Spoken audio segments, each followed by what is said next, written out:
సమాజానికి ఉన్నటువంటి పేరు ఏంటంటే యూజ్ అండ్ త్రో, వాడి దాన్ని పడేయటం అనేది. పూర్వకాలంలో అంటే ఒక 20 సంవత్సరాల క్రితం ఇంక్ పెన్ వాడేవాళ్ళు. ఇంక్ పెన్, ఒక ఇంక్ పెన్కి కొనుక్కుంటే కనుక కొన్నిసార్లు 6 నెలలు సంవత్సరం దాకా మళ్ళీ పెన్ను కొనడం అనేది ఉండేది కాదు. ఇంక్ బాటిల్ ఒకటి ఉండేది, దాంతో ఇంకు పోసుకొని వాడుకుంటూ ఉండేవాళ్ళు. ఇది జరిగేటువంటి పెన్. అంటే ఒక వస్తువు కొంటే చాలా కాలం వాడటం అనేది అప్పట్లో ఉన్నటువంటి ప్రవృత్తి. ఇప్పుడున్నటువంటి కాలంలో మనకి బాల్ పెన్ వచ్చేసింది కాబట్టి ఒకవేళ బాల్ పెన్ పోతే ₹2 పెడితే ఇంకో బాల్ పెన్ వస్తుంది, పెద్ద విషయం ఏం కాదు. యూజ్ అండ్ త్రో అనేది. పూర్వకాలంలో ఎవరన్నా గెస్ట్ వస్తే కనుక ఇంట్లో అద్దాల బీరువాలో పెట్టినటువంటి పింగాణి ప్లేట్లు బయట తీసి పెట్టడం అనేది జరిగేది ఇదివరకు కాలంలో. ఇప్పుడు కొంచెం జనం ఎక్కువ వేస్తే కనుక ప్లాస్టిక్ ప్లేట్లు తీసుకొస్తారు, దాన్ని కడిగే బాధ లేదు, తినంగానే వండ జుట్టి డస్ట్బిన్లో పడేయచ్చు. Use and throw. ఇదివరకు కాలంలో ఎవరన్నా గెస్ట్ వస్తే కనుక గాజు గ్లాసులు చాలా భద్రంగా దాచిపెట్టి తీసి అదొక డిస్ప్లే లాగా ఉంటుంది అనమాట. దాన్ని ట్రేలో మీ దగ్గర ఉన్నటువంటి అతి ఖరీదైనటువంటి ఆ నాజూకైన గ్లాసుల్లో జ్యూస్ తీసుకెళ్లే వాళ్ళకి అనుభూతి, తాగే వాళ్ళకి కూడా అనుభూతి. ఇప్పుడు కాస్త 2-3 ఎక్కువ వస్తే కనుక మనం ప్లాస్టిక్ గ్లాసులు తీసుకొస్తాం, తాగిన తర్వాత బయట పడేస్తాం. యూజ్ అండ్ త్రో, ఇది మనకున్నటువంటి కల్చర్. తప్పేం కాదు, మనం ఉన్నటువంటి ప్రపంచంలో నాజూకైనటువంటి జీవితానికి అలవాటు పడిపోయాం కాబట్టి వస్తువులు వాడి పడేస్తే పర్వాలేదు. అయితే ఆ ప్రవృత్తి వస్తువులతో ఆగిపోవట్లేదు, మనుషుల దగ్గర కూడా వస్తుంది. మనకి తెలుగులో ఒక సామెత ఉంది, అందితే జుట్టు లేకపోతే కాళ్ళు అనేసి.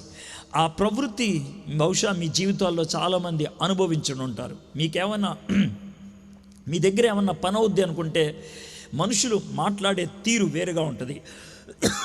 బ్రతిమలాడతారు, ప్రాధేయపడతారు, అండి ఆంటీ అన్నీ అంటారు.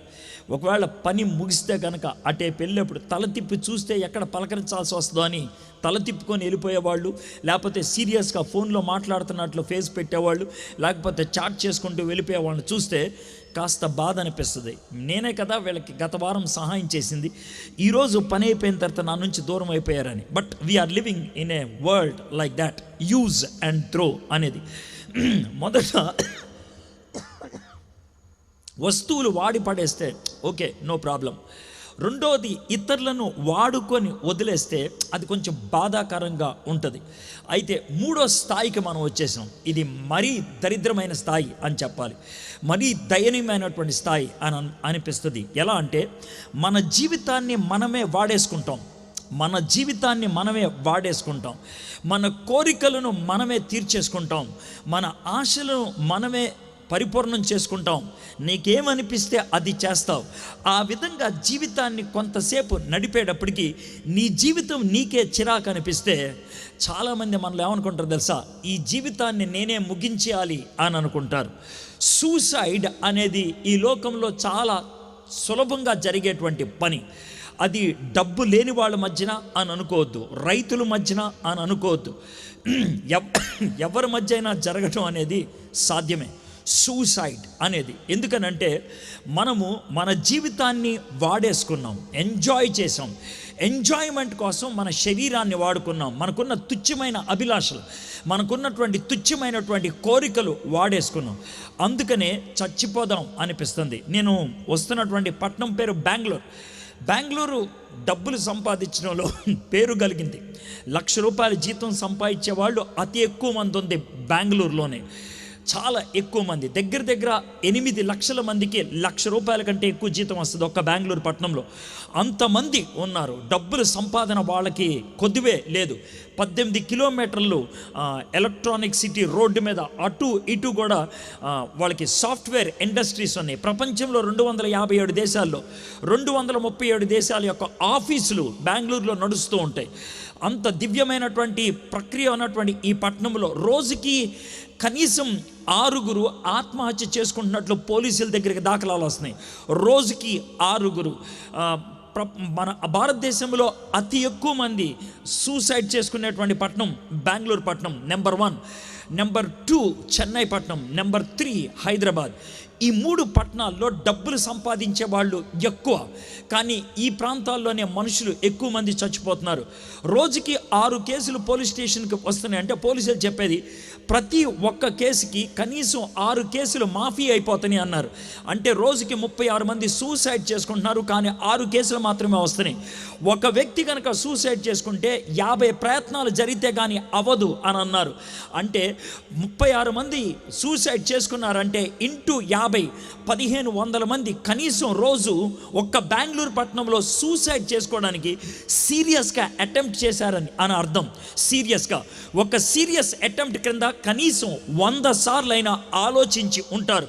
అంటే రోజుకి 15,000 మంది నేను చచ్చిపోతే బాగుండు అని చాలా నిరాశ మధ్యన ఆలోచించారు. 15,000 మంది ఆలోచించారంటే ఇంకొక 100 మంది వాళ్ళ జీవితాల్లో నిరాశల మధ్యన కృంగిపోతూ ఉంటారు. అంటే 150,000 మంది ఒక్క పట్టణంలో, 1 సిటీ. అది మన జీవితం, అది మన ప్రవృత్తి. We don't want to live. జీవించాలనేటువంటి తపన కోల్పోయాం. బ్రతుకు మీద ఆశ పోయింది. మన జీవితం మనకే వేస్ట్ అని అనిపిస్తుంది. నా జీవితానికి అర్థము లేదు, నా జీవితానికి ఏమాత్రం గమ్యము లేదు అని మాట్లాడేవాళ్ళు చాలామంది కనబడుతూ ఉంటారు. కొత్తగా బండి వస్తే 4 రోజులు తిరుగుతారు. బండి మోజు తీరిపోయిన తర్వాత బండికి పెట్రోల్కి డబ్బులు లేక, బండిని మోయలేక ఏడ్చేవాళ్ళు చాలామంది. ఇష్టం వచ్చినట్లు వ్యభిచారపు జీవితాన్ని జీవిస్తారు. కోరిక తీరిన తర్వాత, జబ్బులు వచ్చి పడిన తర్వాత ఈ జీవితం ఎందుకు అని అనుకుంటారు. డబ్బు సంపాదిద్దామని పిల్లల్ని వదిలేసి పరాయి దేశానికి వెళ్తారు. పిల్లలు ఇష్టం వచ్చినట్లు జీవితాన్ని పాడు చేసుకుంటే సంపాదించింది ఏం చేయాలో అర్థం కాక ఏడుస్తుంటారు. నా సంపాదన ఎవరి కోసం, నా జీవితం ఎవరి కోసం, నేను ఎవరి కోసం బతకాలి, my life is a waste అని ఆలోచించే వాళ్ళు చాలామంది ఉన్నారు. ఒకవేళ ఇక్కడ కూర్చున్నటువంటి మీలో అలాంటి దుస్థితిలో ఉంటే, అలాంటి అపాయకరమైనటువంటి స్థితిలో ఉన్నట్లయితే మీకు ఈ రాత్రి శుభవార్త చెప్పాలనుకుంటున్నాను. నేను I want to give you good news. నేను చెప్పేటువంటి శుభవార్త యేసయ్య మిమ్మల్ని రక్షిస్తాడు అని సింపుల్గా చెప్పాను. నేను బైబిల్లో ఉన్నటువంటి వ్యక్తుల పేర్లు చెప్తే, బైబిల్లో ఉన్నటువంటి జీవితాలు చెప్తే, నా జీవితం గురించి మీరు తెలుసుకుంటే, ఒకవేళ మీ జీవితం నిరాశ నిస్పృహల మధ్యన చచ్చిపోవాలనేటువంటి స్థాయికి వెళ్తే అక్కడి నుంచి కూడా బయటికి రావడానికి అవకాశం ఉంటుందని మీరు గ్రహించగలుగుతారు. ఈ వర్తమానం అయిపోయిన తర్వాత ఈరోజు ఇక్కడ కూర్చున్నటువంటి మీలో ఏమన్నా నిరాశ నిస్పృహల్లో కూర్చున్నట్లయితే, నా బ్రతుక్కి అర్థం లేదు, నా జీవితానికి విలువ లేదు, నా జీవితానికి గమ్యం లేదు అని నిరాశ నిస్పృహల మధ్యన ఉంటే, ఒకవేళ దేవుడు ఈ రాత్రి మిమ్మల్ని ఎదుర్కొన్నట్లయితే, దేవుడు ఈ రాత్రి మీతో మాట్లాడినట్లయితే, మీ జీవితంలో యేసయ్యని ఆహ్వానించినట్లయితే జీవితం బాగుపడుతుంది అని గ్రహించినట్లయితే, చివరిలో మీకు ప్రార్థన చేస్తాను. సిద్ధపడండి. ఈ రాత్రి మీలో కొంతమంది దేవుణ్ణి ఎదుర్కొంటారని నేను ఆశిస్తున్నాను. అలాంటి సిద్ధపాటుతో ఇక్కడికి వచ్చి మీతో మాట్లాడాలని ఆశపడుతున్నాను. అయితే ఈ ప్రపంచంలో నిరాశకు గురి కాని వాళ్ళు, నిస్పృహకు గురి కాని వాళ్ళు ఎవరు ఉండరు. ఎందుకు అని అంటారేమో, ప్రపంచంలో అతి వేగవంతంగా వ్యాప్తి చెందేటువంటి జబ్బు ఎయిడ్స్. 7 నిమిషాలకి ఒక వ్యక్తికి ఎయిడ్స్ వస్తుంది. అయితే ఎయిడ్స్ శారీరానికి వస్తుంది కాబట్టి మందు ఇవ్వచ్చు. ఎయిడ్స్ వచ్చింది అని మనకి టెస్టుల ద్వారా తెలుస్తుంది. అయితే నిమిషానికి 7గురికి వచ్చేటువంటి ఒక జబ్బు ఉంది. 7 నిమిషాలకు ఒకరికి ఎయిడ్స్ వస్తే నిమిషానికి 7గురికి వస్తుంది. దాన్నే నిరాశ అంటారు. ఎక్కడైనా 10 మంది కూర్చుంటే అక్కడ 6 నుంచి 7గురికి నిరాశ ఉంటుందని ఒక ఫిలాసఫర్ అన్నాడు. ఇక్కడ కూర్చున్న మీలో చాలామంది సంతోషంగా బయటకు కనబడవచ్చు, ఉల్లాసంగా బయటకు కనబడవచ్చు, కానీ లోన కృంగిపోయి కుమిలిపోతున్నారేమో. మీరు చేసిన తప్పులు మీ మీదే దోషారోపణ చేస్తూ ఉంటే ఎవరి దగ్గరికి వెళ్ళి చెప్పుకోవాలో సిగ్గు విడిచి చెప్పుకోలేక, దాన్ని లోన దిగమింగుకోలేక సతమతమవుతున్నటువంటి పరిస్థితులు మీకు ఉన్నాయేమో. ఒకవేళ అలాంటి స్థితిగతుల్లో ఉంటే ఈ రాత్రి దేవుడు మీతో మాట్లాడాలని ఇష్టపడుతున్నాడు. నిరాశ, బైబిల్లో చాలామంది నిరాశకు గురయ్యారు. నిరాశ మధ్యన చచ్చిపోతే బాగుండు అన్నవాళ్ళు చాలా మంది ఉన్నారు.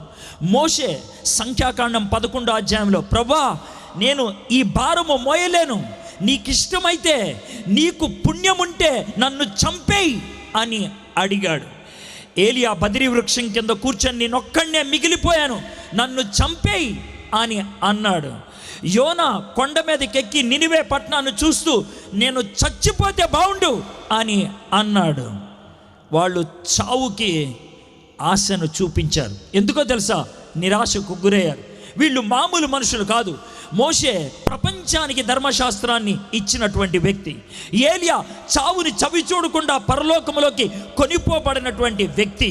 యోనా ఒక్క ప్రసంగం ద్వారా 1,20,000 మందిని ప్రభువు దగ్గరికి నడిపించినటువంటి మహానుభావుడు.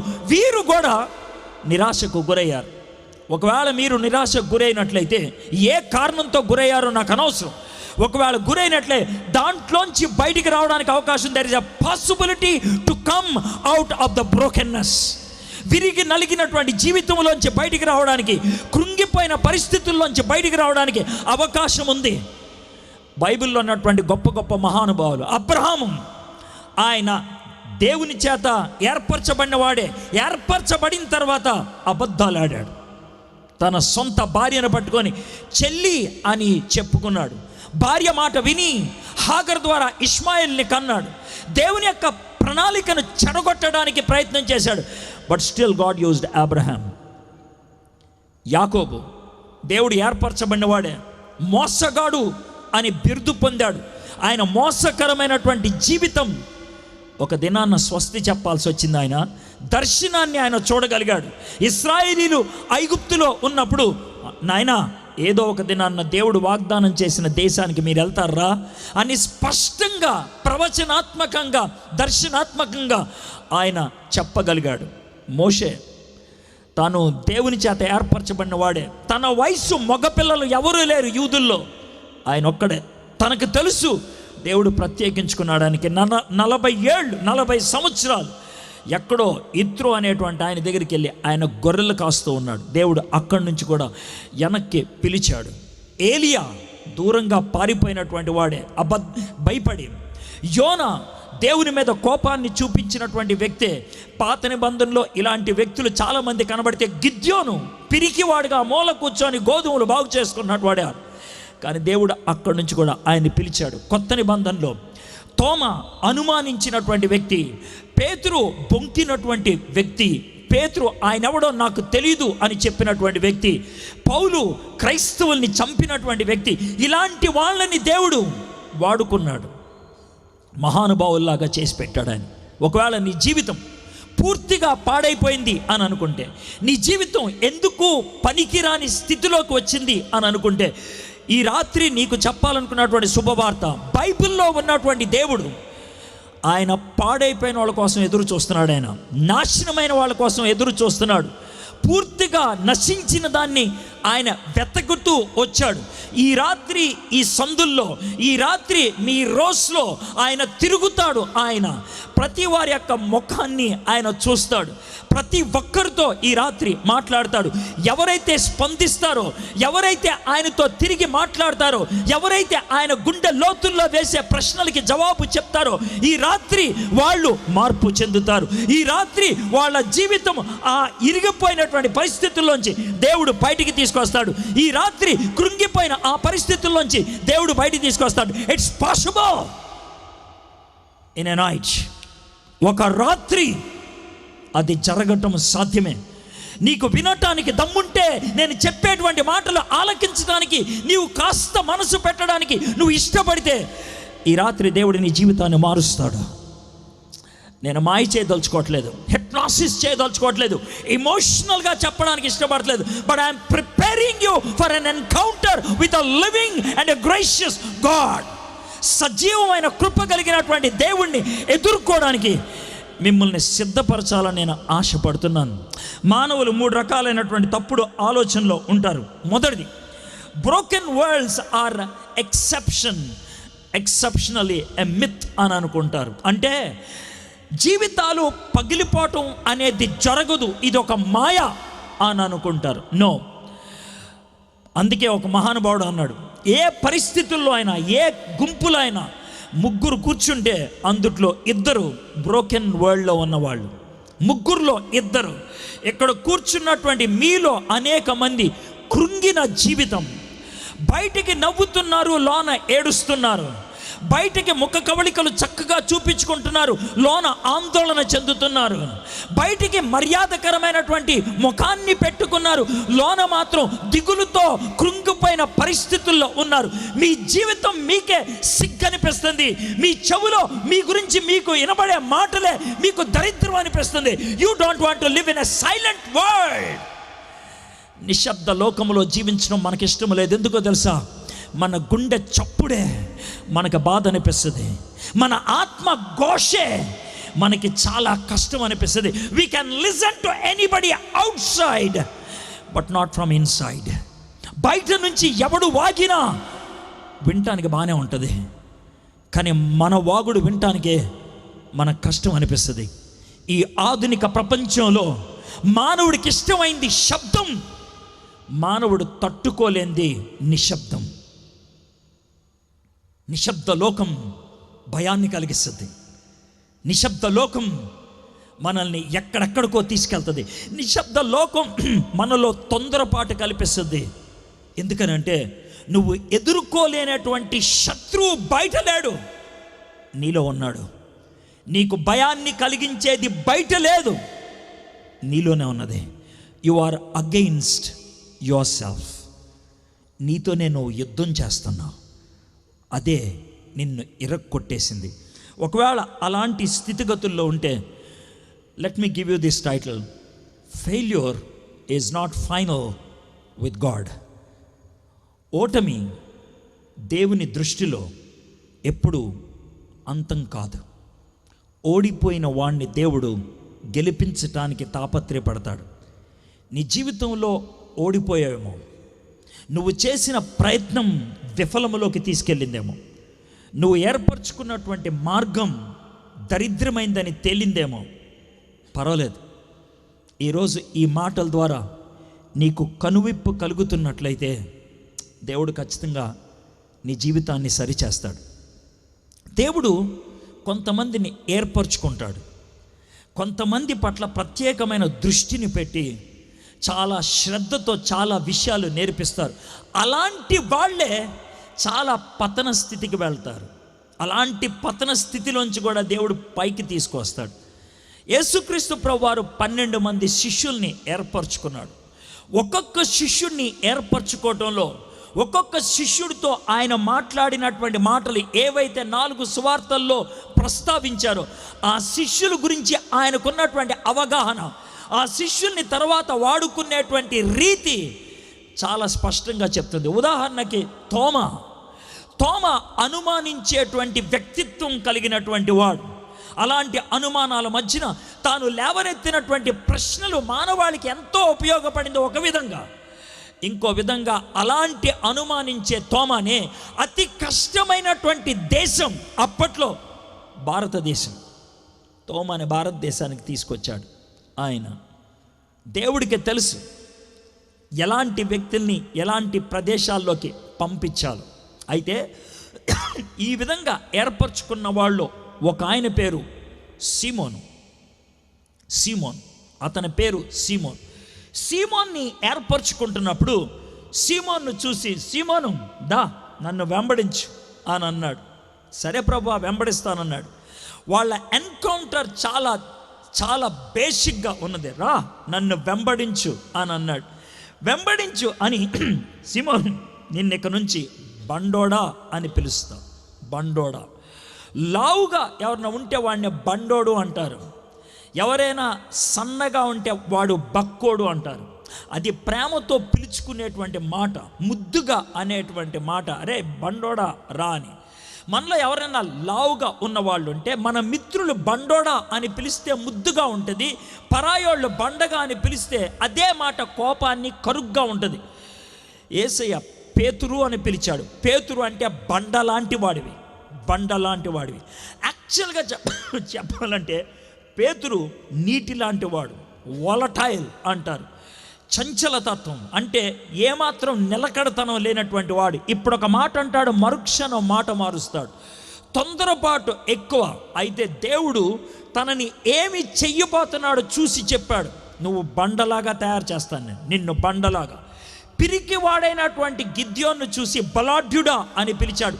అది పిలిచినప్పుడు అది ఆయన ప్రజెంట్ స్టేటస్ కాదు, దేవుడు డిజైర్డ్ స్టేటస్. జాగ్రత్త గుర్తుపెట్టుకోండి, ప్రజెంట్ స్టేటస్ అంటే ఇప్పుడు ఏంటి, డిజైర్డ్ స్టేటస్ అంటే ఏం అవ్వాలని దేవుడు ఆశపడుతున్నాడు.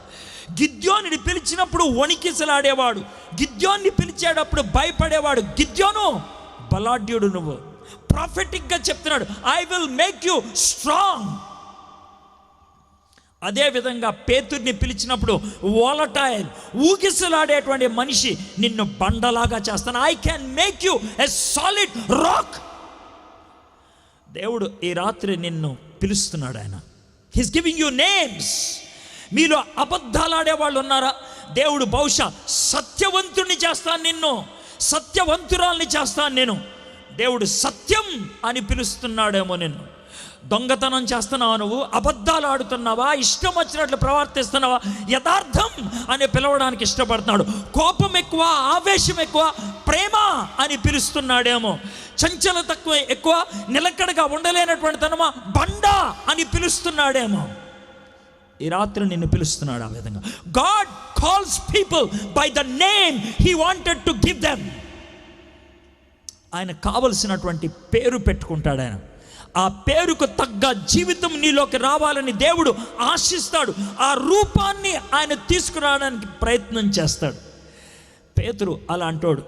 అయితే జాగ్రత్తగా పేతురు లైఫ్ని కనుక మనం స్టడీ చేస్తే, ఆ పేతురు ఒకసారి దేవుడి దగ్గరికి వచ్చిన తర్వాత, వాళ్ళ అత్త స్వస్థత పొందిన తర్వాత దేవుడి దగ్గరికి వచ్చి వెంటాడటం మొదలు పెట్టాడు. బహుశా పేతురు మధ్యలో ఒకసారి డ్రాప్ అయినట్లున్నాడు. అందుకే లూకాసు వార్త 5వ అధ్యాయంలో వాళ్ళు పడవ మీద ఉన్నప్పుడు పేతురు పడవ మీద యేసయ్య వాక్యాన్ని చెప్తూ ఉంటే, ఆ వాక్యం అంతా అయిపోయిన తర్వాత పేతురు ఆ కాన్వర్జేషన్లో ఏమంటాడు తెలుసా? యేసయ్య పడవ దిగెళ్ళిపో అంటాడు. ఎందుకో తెలుసా? పవిత్రమైన యేసయ్యను చూసి ఆ పడవలో ఆయన ఉండలేక, ఆ పడవ ఆయనది కాబట్టి నువ్వు దిగెళ్ళిపోతావా, I can not bear you if you are here, నువ్వు ఇక్కడుంటే నేను భరించలేను. కానీ యేసయ్య మళ్ళీ తీసుకొని వెళ్ళాడు. ఆయన బహుశా ఇంకో 2 సంవత్సరాలు అయ్యింది. పేతురు నెమ్మదిగా బలాన్ని పుంజుకున్నాడు. ప్రాథమికంగా యేసు ప్రభు సిలువకి అప్పగించబడక ముందు, మేబీ ఒక 1 వీక్ ముందు, యేసయ్య ప్రత్యేకంగా పేతురు కోసం ప్రార్థన చేశాడు. అందుకే పేతురుతో చెప్తున్నాడు, పేతురు సాతాను నిన్ను లేపేద్దాం అనుకున్నాడు, కానీ నేను ప్రార్థన చేశాను. సాతాను నిన్ను అణగదొక్కేద్దాం అనుకున్నాడు, నేను నీకోసం ప్రార్థన చేశాను. ఈ రాత్రి ఇక్కడ కూర్చొని మాటలు వినేవాళ్ళు, రోడ్డు మీద నుంచొని మాటలు వినేవాళ్ళు, బండి మీద కూర్చొని మాటలు వినేవాళ్ళు, ఈ మాటలు మీరు వినటానికి వెనక ఎవరో మీకోసం ప్రార్థన చేశారు. I don't know who is that, ఎవరో నాకు తెలీదు. నేను చెప్పే మాటలు మీ చెవిని పడాలని దేవుడు ఆశిస్తున్నాడు. మీరు ఇంట్లో కూర్చొని మాటలు వింటున్నారేమో. If you are listening to this word, somebody who is praying for you. మీకోసం ఎవరో ప్రార్థన చేస్తున్నారు. ఈ మాటలు నువ్వు వినాలని దేవుడు తాపత్రయపడుతున్నాడు. ఆ మాటలు నీ దగ్గరికి రావాలని పేతురు కోసం ప్రార్థన చేశాడు. పేతురు ప్రార్థన విన్న తర్వాత బుద్ధి రాలేదు. నేను చావనన్నా చస్తాను కానీ నిన్ను చావనేను, అడ్డొస్తానన్నాడు. పేతురు నువ్వు బొంకుతావు, 3 సార్లు బొంకుతావు నువ్వు. యేసయ్య ఎంత బాధగా చెప్పుంటాడో, నిన్ను ఏర్పరచుకుంది నేనే, నువ్వు దూరం వెళ్ళిపోతే తిరిగి తెచ్చుకుంది నేనే, నీ కోసం ప్రార్థన చేసింది నేనే, అయినప్పటికీ నువ్వు నన్ను కాదంటావు. నాకు తెలుసు మీలో చాలామంది ప్రభువు దగ్గరికి వచ్చి వెనక్కి వెళ్ళిన వాళ్ళు ఉన్నారు. మీకు సిద్ధాంతాలు తెలుసు, వాక్యం తెలుసు. నేను అరిచి మాట్లాడుతుంటే నా మాటల్లో తప్పులు పట్టడం మీకు తెలుసు, నా ప్రవర్తనలో తప్పు పట్టడం మీకు తెలుసు. వెరీ గుడ్, మీకు అంత దైవ జ్ఞానం ఉన్నది, అంత పవిత్రత ఉన్నది, కానీ మీ జీవితాన్ని బాగు చేసుకోలేకపోతున్నారు. మీరు కృంగిపోయిన స్థితిలో ఉన్నారు, అణిగిపోయిన స్థితిలో ఉన్నారు. పేతురును చూసినప్పుడు యేసయ్యకి ఎంత బాధ కలిగి ఉంటుందో. యేసయ్యని పట్టుకొని వెళ్ళిపోతున్నారు. పేతురు మంట యువతల ఉన్నాడు, మంట అవతల యేసుప్రభు వెళ్ళిపోతున్నాడు. ఆ మంట వెలుగులోంచి యేసయ్యను చూస్తుంటే, అదే మంట వెలుగులో పేతురు ముఖాన్ని చూస్తూ ఉంటే, యేసయ్య ఒక చిన్న పాప అడిగింది, ఆయనతో నువ్వు తిరిగావు కదా అంటే, ఆయన ఎవరో నాకు తెలియదు. పెద్దోడు ఎవడో అడిగాడు, నాకు తెలియదు అన్నాను కదా అని గట్టిగా అరిచాడేమో. అంత దూరాన వెళ్తున్నటువంటి యేసయ్య ఆ చప్పుడు విని వెనక్కి తిరిగి ఆ మంటలోంచి పేతురు ముఖాన్ని చూస్తే పేతురికి తలకాయ ఎక్కడ పెట్టుకోవాలో అర్థం కాలేదు. ముఖం చూపించటానికి చేత కాలేదు. తల వంచేసుకున్నాడు. సిగ్గుతో చచ్చిపోయాడు ఆయన. అయితే సిగ్గు మనల్ని 2 విధాలుగా చేస్తుంది. అయితే కృంగతీస్తుంది, లేకపోతే పారిపోమని చేస్తుంది. మీలో చాలామంది లోన టెన్షన్ అయితే సిగరెట్ తాగే వాళ్ళు ఉంటారు, మందు కొట్టే వాళ్ళు ఉంటారు. ఆడవాళ్ళు అయితే టీవీ చూడాలనుకుంటారు. టెన్షన్ ఎక్కువైపోయింది, సినిమా చూద్దాం అనుకుంటారు. మరీ ఎక్కువ టెన్షన్ అయితే గబగబా మొబైల్ తీసి వీడియో గేమ్స్ ఆడతాం మొదలు పెడతారు. ఎందుకో తెలుసా? మీ గిలి నుంచి మీరే పారిపోవడానికి చేసేటువంటి ప్రయత్నం అది. ఆధునిక ప్రపంచంలో మనం చేసే పనులవి. మనలో కొంతమందికి మనుషులతో మాట్లాడటానికి భయం. ఎదురు మనిషిన్న మొబైల్లో చాట్ చేస్తూ ఉంటాం. ఎందుకో తెలుసా? ఎదురున్న మనిషితో మాట్లాడితే మన ముఖ కవళికలు దాచిపెట్టుకోలేం, మన జీవితాన్ని దాచిపెట్టలేం. ఉన్నది ఉన్నట్లుగా చూపించాలి. ఎవరితోనో ఎక్కడో ఉన్న వ్యక్తితో చాట్ చేస్తే ఏడుస్తున్న స్మైలీ పంపించవచ్చు, నవ్వుతున్న ఏడుస్తున్నట్లు చెప్పొచ్చు. నీకు కావాల్సినటువంటి మెసేజ్ వెళ్తుంది. నీకు కావాల్సిన పద్ధతిలో మనిషిని మార్చుకోగలుగుతావు. మీలో ఎంతమంది డబ్బులు సంపాదించడానికి, అమ్మా నాకు కడుపు నొప్పి వస్తుంది మమ్మీ 2 రోజుల నుంచి తిండి లేదు మమ్మీ అని అబద్ధాలాడి డబ్బులు తెచ్చుకున్న వాళ్ళు లేరా? You can do that. నటించగలరు. అది చాట్లో జరుగుద్ది, అది ఫోన్లో జరుగుద్ది, ఎదురు జరగదు. అది నటిస్తాం.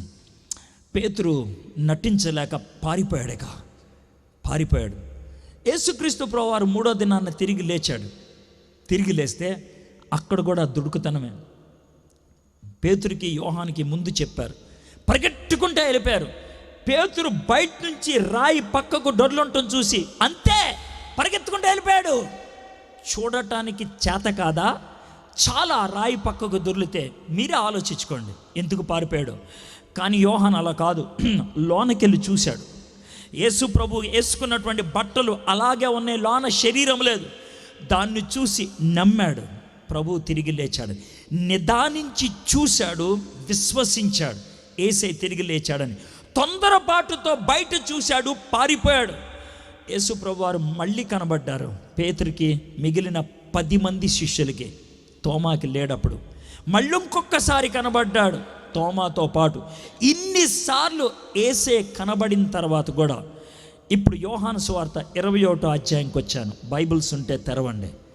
21వ అధ్యాయంలో పేతురు ఏం చేస్తున్నాడో ఆ భాగాన్ని స్టోరీలాగా చదువుతాను, వినండి. యోహాను సువార్త 21వ అధ్యాయం.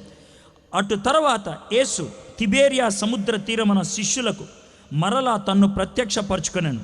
ఆయన తన్ను ప్రత్యక్షపరచుకున్న విధానం ఏదనగా, అక్కడ ఒక నెరేషన్ స్టార్ట్ అవుతుంది. ఎలాగ దేవుడు ప్రత్యక్షపరచుకున్నాడు. సీమోను పేతురును, దిదుమ అనుబడిన తోమాయు, గలిలయలోని కానా అను ఊరువాడగు నతానియేలు, జెబెదయి కుమారులను ఆయన శిష్యుల్లో మరి 2 కూడి ఉండిరి. సీమోను పేతురు, నేను చేపల పట్టబోదనని వారితో అనగా. ఇక్కడ చూడండి, యేసు ప్రభువారు ఆయన గురించి ప్రార్థన చేశాడు. నువ్వు బొంకుతావని చెప్పాడు, బొంకాడు. నేను 3వ దినాన్ని తిరిగి లేస్తానన్నాడు, లేచాడు. ఆయన ప్రత్యక్షమయ్యాడు పలుమార్లు. అయినప్పటికీ కూడా పేతురు జీవితంలో ఏమన్నా మార్పు వచ్చిందా? లేదు. చేపలు పట్టుకోవడానికి వెళ్ళిపోతావు. నువ్వు ఎంత చేసినా చేపలు పట్టుకోవడానికి వెళ్ళిపోతావు. పైగా ఆయన ఒక్కడే వెళ్ళటం కాదు, తన వెనకాల ఆయన పురుకొల్పుతున్నాడు. వస్తావా? మీలో ఎవరైనా యేసు ప్రభు దగ్గరికి రావాలంటే మిమ్మల్ని లాగేవాళ్ళు మీ చుట్టూ ఉంటారు చాలామంది. మీలో ఎవరైనా బాగుపడాలంటే ప్రోత్సహించే వాళ్ళు కనబడటం అరుదు. ఒకసారి ఆలోచించండి. మీ జీవితాన్ని పాడు చేసుకోవాలంటే స్నేహితులు కొన్ని 100 మంది ఉంటారు. జీవితాన్ని బాగు చేసుకోవాలంటే ఒక్కడు కూడా కనబడ్డు. ఈ అమ్మాయిని నమ్మొచ్చా? ఈ అబ్బాయిని నమ్మొచ్చా? ఈ పాస్టర్ దగ్గరికి వెళ్ళొచ్చా? ఈ సేవకుడితో నేను కాంటాక్ట్లో ఉండి ఎవరిని నమ్మలేని ప్రపంచంలో ఉన్నాం. పేతురు రెచ్చగొడుతున్నాడు, నేను చేపలు పడటానికి వెళ్తాను, ఎవరిని వస్తారా అని అన్నట్లు. సీమోను పేతురు, నేను చేపలు పట్టబోదునని వారితో అనగా వారు, మేమును నీతో కూడా వచ్చేదమని వారు వెళ్ళి ధోని ఎక్కిరి, కానీ ఆ రాత్రి ఏమీ పట్టలేదు. వాళ్ళు దేవుని నుంచి దూరం అవుతున్నారు, దేవుని పిలుపు నుంచి దూరం అవుతున్నారు. అసలు ఎంత దివ్యమైన విషయం! చనిపోయి తిరిగి లేస్తానని చెప్పిన యేసయ్య కనబడ్డాడు, వాళ్ళతో మాట్లాడాడు, వాళ్ళు చూశారు, వాళ్ళు అనుభవించారు. అయినప్పుడు కూడా వెళ్ళిపోదాం అనుకుంటున్నారు.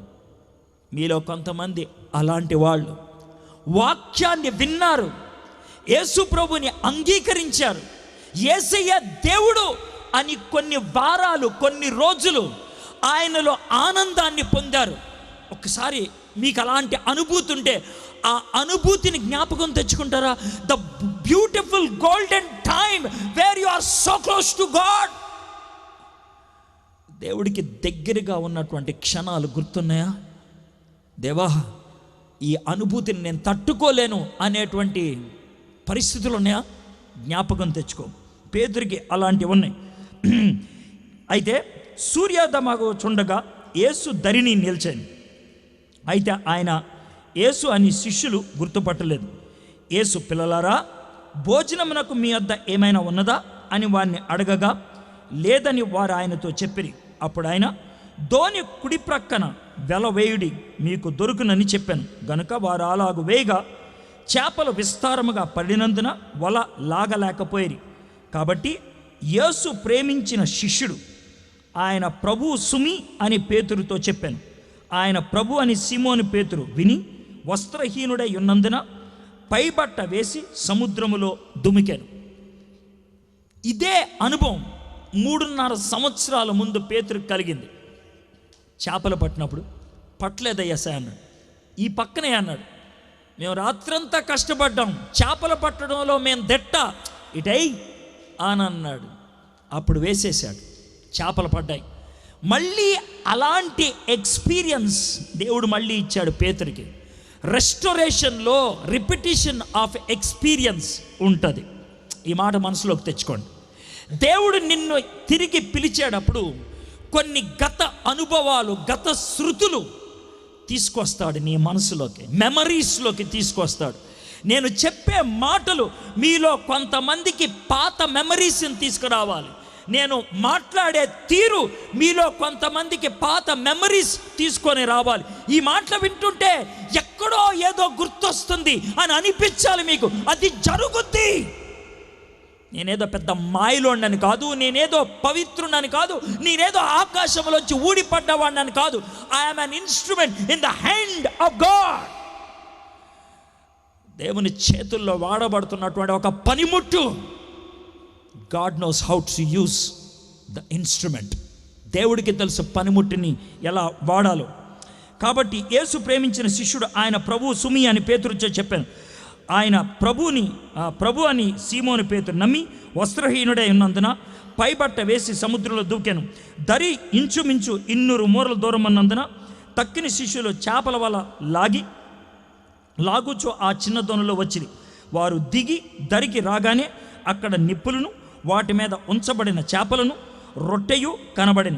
యేసు, మీరు ఇప్పుడు పట్టిన చేపల్లో కొన్ని తీసుకొని రండి అని వారితో చెప్పగా సీమోను పేతురు దోణి ఎక్కి వలను దరికి లాగాను. అది 153 గొప్ప చేపలతో నిండి ఉండెను. చేపలు అంత విస్తారముగా పడినను వల పిగలలేదు. యేసు, రండి భోజనము చేయడని వారితో అనెను. ఆయన ప్రభు అని వారికి తెలిసినందున నువ్వెవడవని శిష్యుల్లో ఎవడను ఆయన అడగ తెగింపలేదు. యేసు వచ్చి ఆ రొట్టెను తీసుకొని వారికి పంచిపెట్టెను. అలాగే చేపలు కూడా పంచిపెట్టెను. యేసు మృతుల్లో నుండి లేచిన తర్వాత శిష్యులకు ప్రత్యక్షమైనది ఇది 3వ సారి. 3 సార్లు దేవుడు ప్రత్యక్షమయ్యాడు. కానీ ఈ ప్రత్యక్షములో ఏం జరుగుతుంది? ఈ ప్రత్యక్షత ఎవరి కోసం? ప్రాథమికంగా ఈ ప్రత్యక్షత ఒక వ్యక్తిని ఎన్కౌంటర్ చేయడానికి చేస్తున్నాడు ఆయన. ఒక వ్యక్తిని. ఎవరు ఆ వ్యక్తి అంటే పేతురు. ఎందుకని పేతురు అంటున్నాను? 2 ఈవెంట్స్ అక్కడ జరుగుతున్నాయి. కేవలం పేతురు మాత్రమే బాగా అర్థమవుతుంది, బాగా పేతురు మాత్రమే అవగాహన చేసుకోగలుగుతాడు. ఈరోజు నేను మాట్లాడేటువంటి మాటలు, నేను తీసుకునేటువంటి ఉదాహరణలు మీలో కొంతమందికి హృదయానికి తగులుతాయి. ఇది ఎలాగ ఈయన ఉపయోగించాడు ఈ సందర్భంలో అనేటువంటి ఆలోచన మీకు కలుగుద్ది. ఎందుకో తెలుసా? God wants to use this time to restore you. దేవుడు నిన్ను తిరిగి నిలబెట్టడానికి, వాడుకోవడానికి ఇష్టపడుతున్నాడు. కాబట్టి వాట్ ఆర్ దోస్ 2 ఈవెంట్స్? ఏంటి ఆ 2 ఈవెంట్స్? ఒకటి 153 చేపలు పట్టడం, ఈ పక్కన వలేస్తే పని అవ్వకపోతే ఆ పక్కన వలై అని చెప్పడం. ఇది ఈవెంట్ నెంబర్ 1. అయితే ఈవెంట్ నెంబర్ 1 తర్వాత ఈవెంట్ నెంబర్ 2 చాలా గొప్పది. ఏంటనంటే, జాగ్రత్త వినండి. మంట, నిప్పులు యువత ఏసయ్య కూర్చొని ఉన్నాడు. బహుశా ఆయన మోకాళ్ళ మీద కూర్చున్నాడేమో, లేదా ఒక ఎత్తైన రాయి తెచ్చుకొని ఆ రాయి మీద కూర్చున్నాడేమో. ముందున్నటువంటి నిప్పుల మీద ఆయన రొట్లు కాలుస్తున్నాడు, చేపలను కాలుస్తూ ఉన్నాడు. మంట అవతల, నిప్పులు అవతల పేతురు ఉన్నాడు. అప్పుడే సూర్యోదయం అవుతుంది. మగతగా ఉండుంటుంది, సరిగ్గా వెలుగు రావట్లేదు. కాబట్టి మనిషి ముఖాలు కనబడాలంటే ఈ నిప్పుల యొక్క వెలుగు కావాలి, మంట యొక్క వెలుగు కావాలి. జాగ్రత్తవనండి. కూర్చొని ఆ మంట వెలుగులో యేసయ్య పేతురు చూపిస్తున్నాడు. ఆ సన్నివేశం ఎక్కడికి తీసుకెళ్లాలో తెలుసా? కొన్ని రోజుల క్రితమే జరిగిన రివర్స్ సీన్ కనబడాలి. ఆ రివర్స్ సీన్ ఏంటి తెలుసా? ఆ రోజు సీన్ మంట యువతల పేతురు, మంట అవతల రోడ్డు మీద నడుచుకుంటా వెళ్తున్నటువంటి యేసయ్య. ఆ యేసయ్యని మంట వెలుగులో చూస్తే అతన్ని అడిగారు, ఆయన నీకు తెలుసా అంటే, ఆయన నాకు తెలీదు. ఇప్పుడు రివర్స్. యేసయ్య ఇక్కడ కూర్చొని పేతురు వైపు చూస్తూ, పేతురు బాగున్నావా? ఏం గుర్తొస్తుంది? గతం గుర్తొస్తుంది. పైగా యేసయ్య ఉపయోగించినటువంటి మాటలు బాధ పెట్టే మాటలు ఉపయోగించాడు. ఇక్కడ బాధ పెట్టే మాటలు ఏంటో చెప్పమంటారా?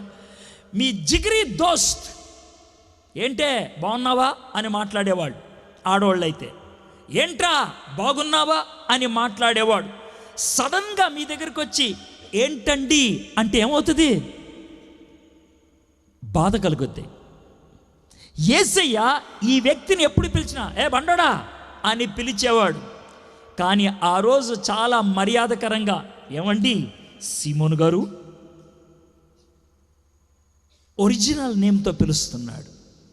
ఒరిజినల్ నేమ్తో, చాలా ఆనరరీగా పిలుస్తున్నాడు. ఆయన ఫార్మాలిటీని ఇస్తా ఉన్నాడు. చక్కగా సీమోను గారు అని పిలుస్తున్నాడు. దాంతోనే కృంగిపోయి ఉండాలి, నలిగిపోయి ఉండాలి. 1 చేపలు పడ్డాయి, 2 మంట వెలుగులో యేసయ్యని చూస్తున్నాడు, 3వది సీమోను అని పిలిచాడు. సీమోన్. దీన్నే ఎన్కౌంటర్ అంటారు. సంఘర్షణ లేకుండా తిరిగి నిలబెట్టడం సాధ్యం కాదు. సంఘర్షణ లేకుండా you have to encounter God. Confrontation అనేది ఉండాలి. ఈ రాత్రి మీలో కొంతమంది దేవుణ్ణి కన్ఫ్రంట్ చేస్తారు. నా తపన, నా కోరిక ఒకటే, వాక్యం వినే ప్రతి ఒక్కళ్ళు కన్ఫ్రంట్ చేయాలని. ఒకవేళ మీలో ఎవరన్నా తటస్థ స్థితిలో ఉంటే నేనేం చేయలేను. నా కోరిక కనీసం కొద్దిమంది అయినా ఈ రాత్రి కన్ఫ్రంట్ చేస్తారని. అయితే ఆ కన్ఫ్రంటేషన్లో 15వ వచనం, వారు భోజనం చేసిన తర్వాత యేసు సీమోను పేతురును చూచి, యోహాను కుమారుడు అయిన సీమోను. పేతురును చూసి, యోహాను భక్తుడు రాస్తున్నాడు ఈ మాట. పేతురుని చూసి అంటే బండోడిని చూసి యేసయ్య ఏమండి సీమోను పేతురు గారు అని పిలుస్తున్నాడు. వెటకారం కనబడుతుంది దాంట్లో గుచ్చేటువంటి మాటలు ఉన్నాయి, దాంట్లో బాధ పెట్టేటువంటి మాటలు ఉన్నాయి. ఆ మాటల్ని ఉపయోగించి సీమోను పేతురు గారు, వీరికంటే నీవు నన్ను ఎక్కువగా ప్రేమించుచున్నావా? వీరికంటే ఎక్కువగా నన్ను ప్రేమించుచున్నావా అని అడగగా అతడు, అవును ప్రభా, నేను నిన్ను ప్రేమించుచున్నాను, నీవే ఎరుగుదువని ఆయనతో చెప్పాను. యేసు నా గొర్రె పిల్లలను మేపమని అతనితో చెప్పాను. అందరి ముందు పబ్లిక్గా అడుగుతున్నాడు, వీరికంటే ఎక్కువగా నువ్వు నన్ను ప్రేమిస్తున్నావా? వీళ్ళందరినీ తీసుకొని చేపలు పట్టుకోవడానికి వెళ్ళిపోయావే. ఒకప్పుడు నువ్వు సెల్ఫ్ డిక్లేర్డ్ లీడర్గా చాలాసార్లు నాతో మాట్లాడావే. యేసయ్య నువ్వు చావడానికి వీల్లేదు అని అడ్డొచ్చావే. వాళ్ళెవరో ఎత్తికెళ్ళిపోతుంటే చెవు నరికేశావే. నువ్వే లీడ్ తీసుకొని ఆయన ఎవడో నాకు తెలియదని పారిపోయావే. నేను 3 సార్లు ప్రత్యక్షమైన తర్వాత చేపలు పడుతున్నానికి రండి అని తీసుకెళ్ళిపోతున్నావే. ఇలా చేసిన లీడర్వి. వీళ్ళందరికంటే ఎక్కువ నన్ను ప్రేమిస్తున్నావు నువ్వు. చెప్పయ్యా, చెప్పు. డు యు లవ్ మీ? గుర్తుపెట్టుకోండి, దేవుడు కన్ఫ్రంటేషన్ చేస్తాడు. కొంతమందిని పబ్లిక్గా చేస్తాడు, కొంతమందిని ప్రైవేట్గా చేస్తాడు. అబ్రహాము పిల్లలు పుడతారో లేదో అని తప్పిస్తున్న దినాల్లో, హాగర్తో పాపం చేసినటువంటి దినాలలో, అలాంటి పరిస్థితుల్లో దేవుడు అబ్రహాముని బయటికి తీసుకొచ్చి గుడారం పైకి చూడవు, సరే నక్షత్రాలు ఎన్నో లెక్క పెట్టగలవా? క్వశ్చన్ వేశాడు. యాకోబుని ఒకటే ఒక క్వశ్చన్ వేసి కింద మీద పడేశాడు. నీ పేరేంటి అని అడిగాడు. నీ పేరేంటి అని ఎందుకు అడిగాడు తెలుసా? ఒకప్పుడు గుడ్డి తండ్రి నీ పేరేంటంటే అబద్ధం ఆడాడు. అందుకని అది గుర్తు చేయడం. నీ పేరేంటి చెప్పు. నీ పేరు యాకోబు. తెలుసు నాకు, నువ్వు మోసగాడివి. యాకోబు నీ పేరు. అది పేరు అడిగాడు ఆయన్ని. మోషేని అడిగినటువంటి ప్రశ్న, నీకు నత్తినోరు ఉందని అన్నావు కదా, ఆ నత్తినోరు ఎవడిచ్చాడు చెప్పు నాకు. ఎవడిచ్చాడు నీకు ఆ నత్తినోరు? పేతురికి, మోషేకి ఆ తర్వాత మాట లేదు. ఏలియాని అడిగినటువంటి మాట, నువ్వెక్కడున్నావు? Where are you? What are you doing here? ఏం చేస్తున్నావు ఇక్కడ? దేవుడు మనల్ని అడిగేటువంటి ప్రశ్నలు మనం జవాబు చెప్పడానికి ముందు మనల్ని మనం ప్రశ్నించుకోవాలి. కయ్యని అడిగాడు, నీ తమ్ముడు ఎక్కడ? ఆదాముని అడిగాడు, నువ్వు ఎక్కడున్నావు? God questions. When God questions, he is not expecting an answer. దేవుడు ప్రశ్న అడుగుతున్నప్పుడు జవాబు కోసం కాదు, నీ జీవితాన్ని పరిశీలన చేసుకోరాని. It's not a question to get an answer from you. It's a question to make you to think.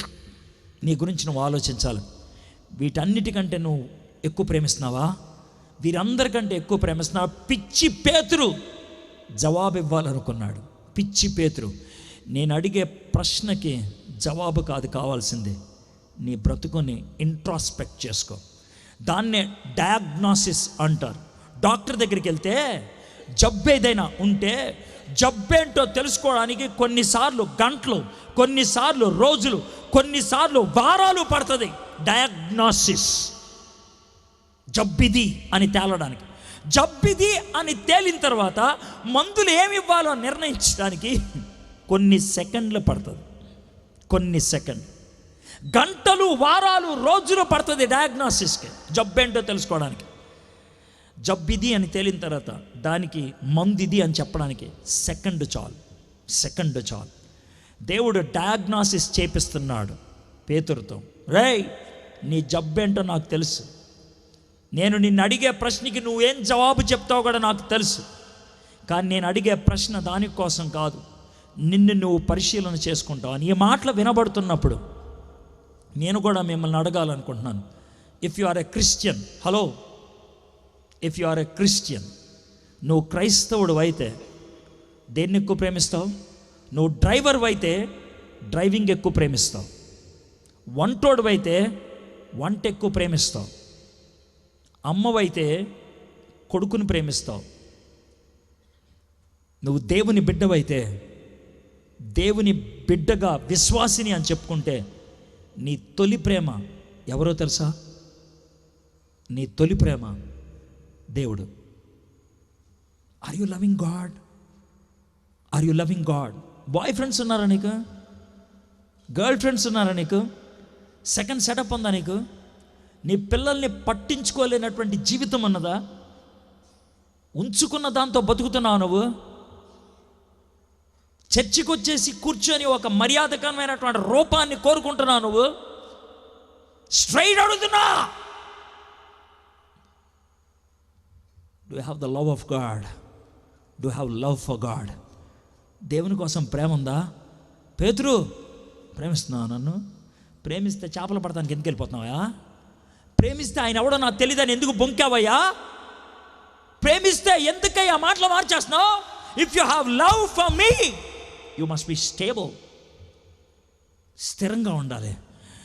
దేవుని కృపను బట్టి నేను ఈ మాట చెప్పగలను, కొద్దో గొప్ప దేవుణ్ణి ప్రేమిస్తున్నాను.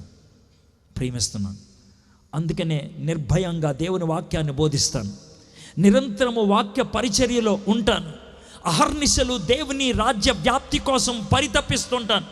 నా జీవితంలో అతి ఎక్కువ సమయాన్ని కేటాయించేది దేవుని రాజ్య విస్తరణ కోసమే. 360 రోజుల్లో 300 రోజులు వాక్య పరిచర్యలో ఉంటాను. సంవత్సరానికి దగ్గర 1000 ప్రసంగాలు చేస్తాను నేను ప్రతి సంవత్సరం. I love God. Do you love God? దేవుని ప్రేమిస్తున్నావా? పేతురు, దేవుణ్ణి ప్రేమిస్తున్నావా అని అడిగాడు. 16వ వచనం, మరల ఆయన, యోహాను కుమారుడు అయిన సీమోను, నన్ను ప్రేమించుచున్నావా అని రెండోసారి అతను అడగ్గా, అతడు, అవును ప్రభువా, నేను నిన్ను ప్రేమించుచున్నాను, నీవే ఎరుగుదవని ఆయనతో చెప్పాను. ఆయన నా గొర్రెలను కాయమని చెప్పాను.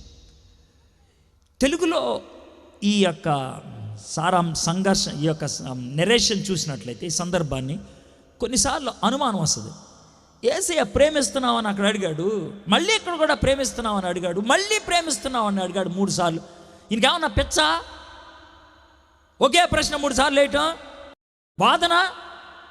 తెలుగులో అలాంటి భావన ఇస్తుంది, ఇంగ్లీష్లో అలాంటి భావన ఇస్తుంది, గ్రీక్ బైబిల్లో అలాంటి భావన ఇవ్వదు. ఎందుకు అని అంటారేమో, మొదటిసారి అడిగినప్పుడు do you love me more than these, వీటన్నిటికంటే వీరందరికంటే నన్ను ఎక్కువ ప్రేమిస్తున్నావా అన్న దగ్గర అగాపే, షరతులు లేని నిష్పక్షపాతమైన ప్రేమ ఉందా నీకు అని అడిగాడు. అన్నాడు. రెండోసారి ఆయన అడిగినప్పుడు అగాపే అని ఉపయోగించలా, ఫిలియో, మిత్రుల మధ్య ఉండే ప్రేమ ఉంటుందే, అలాంటి ప్రేమ ఉందా? Do you love me as a friend? ఆ మాట అడుగుతున్నప్పుడు పేతురు గుండె నరికేసినట్లు ఉంటుంది. ఎందుకో తెలుసా? వారం ముందే ఆయన ఎవడో నాకు తెలీదు అని బొంకాడు. Do you love me as a friend? నన్ను ఫ్రెండ్ లాగా ప్రేమిస్తున్నా. బహుశా యేసే నేను అడుగుతాడేమో, నేనంటే నీకు ఇష్టమైతే తప్పుడు పనులు ఎలా చేసావయ్యా? నేనంటే నీకు ఇష్టమైతే నాకు ఇబ్బంది కలిగేటట్లు ఎందుకు ప్రవర్తించావు? నన్ను ప్రేమిస్తున్న వ్యక్తివైతే నేను వద్దు అన్నది ఎందుకు చేశావు? నన్ను ప్రేమిస్తున్నట్లయితే నాకెందుకు సమయం ఇవ్వట్లేదు? నువ్వు నన్ను ప్రేమిస్తున్నట్లయితే నా దగ్గర రావడానికి ఎందుకు నీకు ఇష్టం లేదు? If you love me as a friend, why don't you give time to me? Do you have friendly love? అని పేతుర్ని అడుగుతున్నాడు. ఆ ప్రశ్న అడగటం ద్వారా సంఘర్షణ ఒక సంఘటనలోకి తీసుకెళ్తుంది. వారం రోజుల క్రితమే కదా బొంకావు, ఆ రోజే కదా మంటలో కూర్చొని ఈ మాటలు మాట్లాడావు. అదే మంటలో కూర్చొని అదే సంఘటనని దృష్టి పెట్టుకొని అడుగుతున్నాను నిన్ను, డూ యు లవ్ మీ? ఈ రాత్రి యేసయ్య నీ ముందు నిలబడి డూ యు లవ్ మీ అని అంటే ఏం జవాబు చెప్తావు? యేసయ్య ముందు అబద్ధం ఆడగలవా? ఎస్ దేవా ప్రేమిస్తున్నాను అని నీ బాయ్ ఫ్రెండ్ ముందు, నీ గర్ల్ ఫ్రెండ్ ముందు, నీ భార్య ముందు, నీ భర్త ముందు, నీ మమ్మీ ముందు, నీ డాడీ ముందు నటించినట్లు యేసయ్య ముందు నటించగలవా? You cannot. అద్దంలో నిన్ను నువ్వు ఒక్కసారి చూసుకొని ఈ మాట చెప్పగలవా? ఐ లవ్ యూ అనగలవా? దేవుణ్ణి ప్రేమించేవాడు తను తాను ప్రేమించుకుంటాడు. దేవుణ్ణి ప్రేమించేవాడు దేవుని మహిమ కోసం జీవించాలని తాపత్రయపడతాడు. నీకుందా? అదే నీకుందా? ఆ తపన నీకుందా? You are not loving God. దేవుణ్ణి ప్రేమించట్లేదు. పేతురు అని అడుగుతూ ఉన్నాడు. నెక్స్ట్ 17వ వచనం, మూడోసారి ఆయన, యోహాను కుమారుడు అయిన సీమోను, నన్ను ప్రేమించుచున్నావా అని అడిగాను. నన్ను ప్రేమించుచున్నావా అని మూడోసారి తన్ను అడిగినందుకు పేతురు వ్యసనపడి, ప్రభువా నీవు సమస్తము ఎరిగిన వాడవు, నిన్ను ప్రేమించుచున్నాను నీవే ఎరుగుదవని ఆయనతో చెప్పాను. ఇది సెకండ్ టైం యాక్చువల్గా ఫిలియో అని అడిగాడు. మళ్ళొక్కసారి అడిగాడు, ఫ్రెండ్లీ లవ్ నీకుందా? చెప్పు, నీకు నువ్వు నిజంగా నన్ను ప్రేమిస్తున్నావా? నిజంగా నన్ను ప్రేమిస్తే ఆ రోజు నన్ను చిత్తకొడుతుంటే, ఆ రోజు నన్ను ఈడ్చికెళ్ళిపోతుంటే, ఆ రోజు నన్ను చంపడానికి తీసుకెళ్తుంటే నన్ను చూసి ఆయన ఎవడో నాకు తెలియదన్నావయ్యా, నువ్వే అన్నావు. ఆయన ఎవడో నాకు తెలియదని. మనలో చాలామంది పేతురు తత్వం ఉన్నవాళ్ళు ఇలాంటి మందిరాల్లోకి వచ్చినప్పుడు, ఇలాంటి స్థితిగతుల్లోకి వచ్చినప్పుడు పవిత్రతను ముఖ కవళికల్లో చూపిస్తాం. క్రైస్తవులు అని చెప్పుకోవడానికి, స్టేజ్ మీదకి వచ్చి పాటలు పాడటానికి అవకాశం దొరికితే స్టేజ్ పట్టుకొని ఊకదంపుడు కొడటానికి ప్రతి ఒక్కళ్ళు తాపత్రయపడతారు. రోడ్డు మీదకి వెళ్తే ఆ తాపత్రయం ఉండదు. నీ వర్క్ ప్లేస్లో, నీ కాలనీలో ఆ తాపత్రయం ఉండదు. ఎందుకో తెలుసా స్టేజ్ ఎక్కాలనే తాపత్రయం? ఎందుకో తెలుసా పాట పాడాలనే తాపత్రయం? ఎందుకో తెలుసా మైక పట్టుకోవాలనే తాపత్రయం? ప్రజల చప్పట్లు కొట్టించుకుందామని, అంతే. నీ బ్రతుకు చివరికి మిగిలేది చప్పట్లే. దేవుని ఎడల ప్రేమ ఉంటే మనుషులకు కావాల్సింది చప్పట్లు కాదు, జీవితాలు మారటం. పేతురు వీటిని ప్రేమిస్తున్నట్లు నన్ను ప్రేమిస్తున్నావా? నన్ను ప్రేమిస్తున్నావా? నేను అనుకుంటాను ఆ టైంలో పేతురు బాధపడ్డాడు కదా. తన్ను అడిగినందుకు పేతురు వ్యసనపడే. లుక్ ఎట్ దట్ వర్డ్, వ్యసన. వ్యసనం అంటే ఏంటి తెలుసా? ఫ్రస్ట్రేషన్. ఫ్రస్ట్రేషన్ ఎప్పుడు చూపిస్తావు తెలుసా? నీ తప్పుని, రే నువ్వు అక్కడ కనపడ్డాను, అయితే ఏంటి, నేను అక్కడ చూసావు కరెక్ట్ ఏంటి, ఇది నీ వ్యసన పట్టడం అంటే. దొరికిపోయాడు అడ్డంగా. ఒప్పుకోవడానికి దమ్ము లేదు, చెప్పుకోవడానికి సత్తా లేదు. అలాంటి ఇరకాటంలో పడిపోయాడు. పడిపోయి ఎందుకు అడుగుతున్నా మళ్ళీ, నీకు తెలీదా నా గురించి? యాక్చువల్గా చెప్తుంది ఏంటి తెలుసా? నేను తప్పిపోయానని నీకు తెలీదా? నేను బొంకానని నీకు తెలీదా? నిన్ను కాదన్నానని నీకు తెలీదా? చేపలు పట్టుకోవడానికి వెళ్ళిపోతున్నాను, నీకు అన్నీ తెలుసు కదా, ఎందుకు అడుగుతున్నావు? పబ్లిక్ ఎందుకు అడుగుతున్నావు? Why are you asking me? నీకు తెలుసు కదా అన్నీ. కానీ యేసయ్య ఆ డయాగ్నాసిస్ ఎందుకు చేస్తున్నాడు తెలుసా? తన ఓపెన్ హార్ట్ సర్జరీ చేస్తున్నాడు. బయటికి ఒప్పుకోవడం నేర్చుకో. ఒప్పుకుంటే నీ జీవితాన్ని సరిచేస్తాను. యేసయ్య ఆ రోజు పేతురుతో అంటున్నాడు, పేతురు, let me tell you one thing. నువ్వు యవ్వనస్తుడిగా ఉన్నప్పుడు నీ అంతటి నువ్వు నడిచావు. 18వ వచనం. నువ్వు యవ్వనస్తుడివై ఉండినప్పుడు నీ అంతటి నీవే నడుము కట్టుకొని నీకు ఇష్టమైన చోటుకు వెళ్ళుచుంటివి. నువ్వు ముసలివాడివైనప్పుడు నీ చేతులు నువ్వు చాచుదువు, వేరొకడు నీ నడుము కట్టి నీకిష్టము కాని చోటికి నిన్ను మోసుకొని పోవునని నీతో నిశ్చయముగా చెప్పుచున్నానని అతనితో చెప్పాను. దీంట్లో యేసయ్య 2 విషయాలు ప్రవచనాత్మకంగా చెప్తున్నాడు. ఒకటి, నువ్వు ముసలోడయ్యేదాకా ఉంటావు, నువ్వు నడవలేనటువంటి పరిస్థితి వచ్చేదాకా జీవిస్తావు. That's number 1. రెండోది, నీకు ఇష్టం లేని చోటకి నిన్ను తీసుకెళ్తారు. అంటే నీకు ఇష్టమయ్యే చోటు అంటూ ఒకటి ఉంటుంది. 2 అద్భుతమైనటువంటి ప్రవచనాలు ఇచ్చాడు. పేతురు చివరికి చనిపోయినటువంటి విధానం చాలా భయంకరమైనది. రోమన్ చక్రవర్తుల కాలంలో పేతుర్ని మోసుకొని వెళ్ళిపోయారు. పేతుర్ని సిలువేసి చంపుతానన్నారు. పేతుర్ని యేసయ్యని తృణీకరించమని అడిగారు, తృణీకరించలేదు. నిన్ను చంపుతా సిలువేసి అని సిలువ సిద్ధం చేస్తూ ఉంటే ఆ సిలువ దగ్గరికి ఆయన వెళ్ళలేక వేరే వాళ్ళు మోసుకొని వెళ్తూ ఉంటే అలాంటి క్లిష్టమైన పరిస్థితుల్లో చేతులు జోడించి చక్రవర్తిని బ్రతిమలాడుతున్నాడు. ఏమన్నా తెలుసా? అయ్యగారు, నాకు ఒక చిన్న మనవి. ఏంటి ఆ మనవి? మా గురువు గారు చచ్చిపోయినట్లు సిలువ మీద చచ్చిపోవడానికి యోగ్యుణ్ణి కాదు, నేను అంత దరిద్రుణ్ణి, బొంకిన వాణ్ణి, ఆయన్ని కాదని వదిలే వాణ్ణి, చేపలు పట్టుకోవడానికి వెళ్ళిపోయిన వాణ్ణి, అయినప్పటికీ నన్ను వదలకుండా నన్ను వెంటాడాడే, నన్ను ఈ స్థాయికి తీసుకొచ్చాడే. నాకు ఒక చిన్న మనవి. ఏంటయ్యా చెప్పు, మనవేంట? చంపడం మానేమంటావు? లేదు సార్, చంపేయండి చంపేయండి చంపేయండి చంపేయండి, సిలువేయండి. నేను సిలువేయద్దంటలేదు, చిన్న రిక్వెస్ట్. ఏంటది? నన్ను తిరగేసి సిలువేరా. అరే నువ్వు ముసలోడురా, మామూలుగా సిలువేస్తేనే తట్టుకోలేవు, తిరగేసి సిలువేస్తే చచ్చిపోతావురా, తట్టుకోలేక ఏడుస్తావు.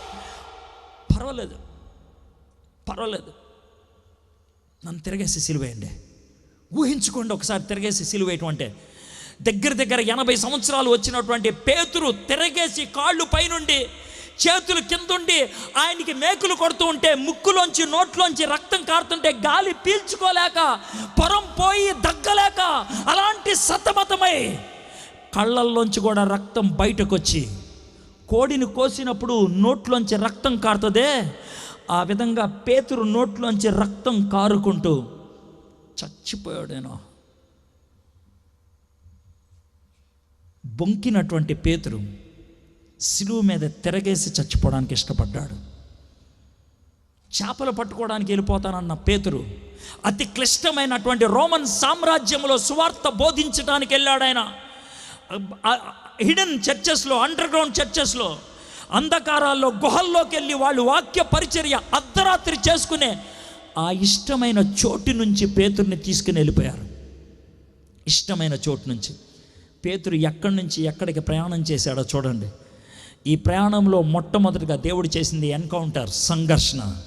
రెండోది ఒక సంఘటన ద్వారా తన జీవితాన్ని మేల్కొల్పాడు. మూడోది తనలో యథార్థత బయటికి తీసుకురావడానికి అవకాశాన్ని కల్పించాడు.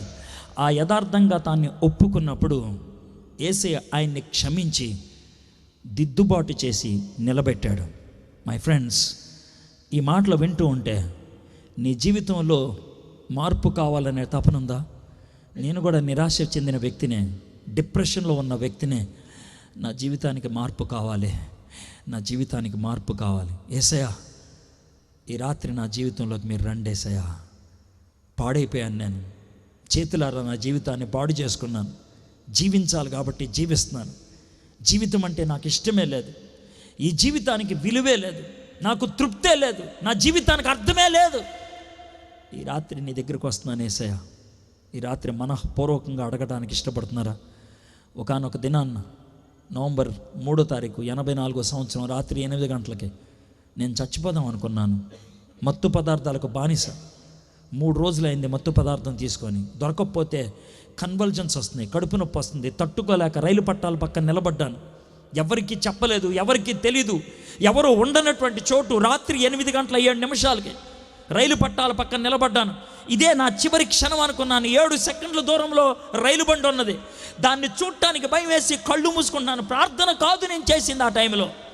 చచ్చిపోవడానికి భయపడుతున్నాను, కానీ బతకడానికి ఇష్టం లేదు. అలాంటి సతమతమవుతున్న దినాల్లో కాలర్ పట్టుకొని నా మిత్రుడు నన్ను ఆపేశాడు. ఆ రోజు నాకు యేసయ్యను పరిచయం చేశాడు. నా జీవితంలో మేలుకొలుపు కలగడానికి వాడు అడిగినటువంటి ఒక ప్రశ్న, చస్తే ఎక్కడికి వెళ్తారు? నరకానికి, నరకానికి. ఫ్రస్ట్రేషన్లో అన్నాను, ఈ లోకంలో ఉంటే కడుపు నొప్పి అప్పుడప్పుడు వస్తుంది, కడుపు నొప్పి వస్తే ట్యాబ్లెట్ వేసుకోవచ్చు. నరకంలో కడుపు నొప్పి ఎప్పుడు ఆగదు, ట్యాబ్లెట్లు కూడా దొరకవు అన్నాడు. భయం వేసింది ఒక్కసారిగా. ఏం చేయమంటావు? ఏం చేయమంటావు? దా యేసయ్య దగ్గరికి రా, యేసయ్య దగ్గర రా. గత్యంతరం లేక, చేతకాక, నిస్సహాయుడిగా మోకరించి, యేసయ్య అయిపోయింది యేసయ్య, నా జీవితానికి ఇక అవకాశమే లేదు. ఈ లోకమే కాదు, ఆ లోకంలో కూడా అవకాశం లేదు. ఇక నా బ్రతుక్కి ఐఎమ్ కంప్లీట్లీ డిస్ట్రాయిడ్, నాశనం అయిపోయా. సహాయం చేయమని అడిగాను. ఆ రోజు యేసయ్య నా జీవితాన్ని మార్చాడు. ఈరోజు నేను చెప్పగలను, 84వ సంవత్సరం నుంచి 2017కి 33 సంవత్సరాల ఈ సుదీర్ఘ ప్రయాణంలో 3.5 కోట్ల మందికి సువార్తను అందించడానికి దేవుడు వాడుకున్నాడు. 30 దేశాలకి తీసుకెళ్ళాడు నన్ను. గొప్పలు చెప్పుకోవడానికి చెప్పట్లా, చావడానికి సిద్ధపడిన నన్ను మార్చిన తర్వాత దేవుడు వాడుకున్న పద్ధతి మీకు చెప్తున్నాను. ప్లీజ్ యేసయ్య దగ్గరికి రండి. మీ జీవితాన్ని మీరు అంతం చేసుకోవద్దు.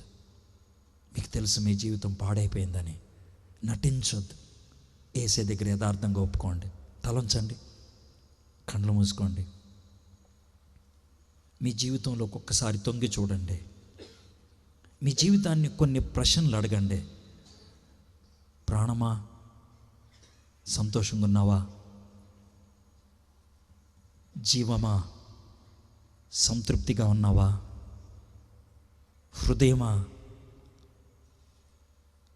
నీ జీవితానికి అర్థముందా? అడగండి నిన్ను నీవే, మీరే అడగండి. జవాబులు రావు, వినటానికి ఇష్టం ఉండదు. కొన్ని క్షణాలు నిశ్శబ్దంగా ఉందాం. అలాగా మన జీవితాన్ని మనమే పరిశీలన చేసుకుందాం.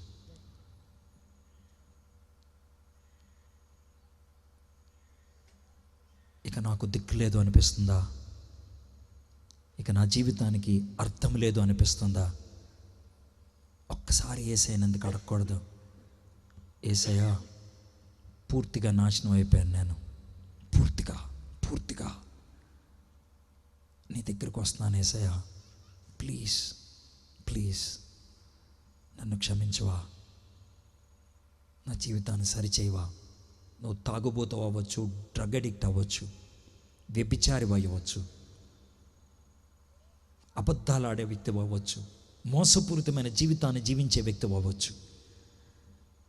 ఈ రాత్రి మనఃపూర్వకంగా ప్రార్థన చేస్తే ఈ ప్రత్యేకమైనటువంటి క్షణాన్న దేవుడు నీ జీవితాన్ని మారుస్తాడు. అడుగుతావా? యేసయ్యా, ప్లీజ్ నా హృదయంలోకి రండి, నా జీవితాన్ని మార్చండి. మీరు హృదయపూర్వకంగా అలాంటి ప్రార్థన ఎవరన్నా చేయడానికి ఇష్టపడితే మీ కుడి హస్తాన్ని ఎత్తి చూపించండి. మీ గురించి నేను ప్రార్థన చేస్తాను. ఎవరైనా సరే, నాకు యేసయ్య కావాలి, విరిగి నలిగినటువంటి నా జీవితాన్ని ఆయన ఒక్కడే బాగు చేయగలడు. ఇంకెవరిని ఉన్నారా?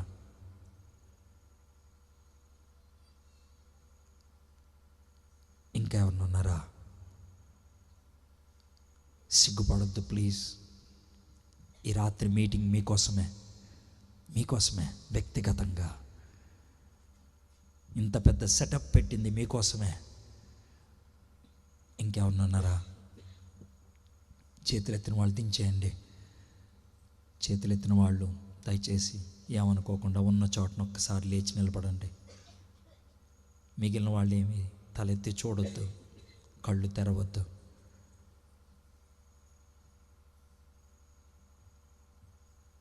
ఎందుకో ఒక్కసారి మళ్ళీ అడగాలనిపిస్తుంది.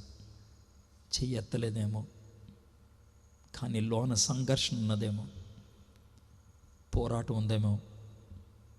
ఆ పోరాటంలో సాతానుడు గెలవకూడదు, పరిశుద్ధాత్ముడు గెలవాలి. పరిశుద్ధాత్ముడు నిన్ను పిలుస్తున్నటువంటి ఈ అద్భుతమైన క్షణాన్ని నువ్వు దాటనివ్వద్దు. ఒకవేళ చెయ్యి ఎత్తలేదేమో, ఇప్పుడైనా సరే లేస్తావా? ఎప్పుడైనా సరే, యేసయ్యా నువ్వు నాకు కావాలి, యేసయ్యా నా జీవితానికి ఒక మార్పు కావాలి. Thank you. ఇంకెవరిని ఉన్నారా? ప్రార్థన చేసుకుందాం. మా దేవా, మా ప్రభా, మీకు వందనాలు, మీకు స్తుతులు, మీకు స్తోత్రాలు చెల్లిస్తున్నాం. ఈ నిలబడినటువంటి బిడ్డలు పేరు, జీవితం, సమస్య, పరిస్థితి సమస్తం నీకు తెలుసు ప్రభా. ఈ రాత్రి నీతో వాళ్ళు మాట్లాడుతున్నారు ప్రభా. వారి జీవితాలు మార్చమని అడుగుతారు ప్రభా. వారి పాపాలు క్షమించమని అడుగుతారు ప్రభా. పరిశుద్ధాత్మదేవా సహాయం చేయండి, పురికొల్పండి, ఒప్పించండి, యేసయ్యను అంగీకరించడానికి కృప చూపించండి. వారి జీవితాల్లో ఒక అద్భుతమైనటువంటి మార్పు ఈ రాత్రి రాగలుటకు కృప చూపించండి. రక్షణ కార్యాన్ని పరిపూర్ణం చేయమని అడుగుచున్నాను. మీకే వందనాలు, స్తుతులు, స్తోత్రాలు చెల్లిస్తున్నాను. కూర్చున్న వారిలో ఇంకెవరైనా మొండి వైఖరితో సతమతమవుతూ సంఘర్షణ మధ్యన అలా ఉండిపోయారేమో, ఈ రాత్రి వారితో కూడా మాట్లాడండి. ఈ అద్భుతమైన సమయాన్ని ఇచ్చినందుకు వందనాలు చెల్లిస్తూ యేసయ్య నామములో ప్రార్థన చేయించున్నాం తండ్రి. ఆమేన్.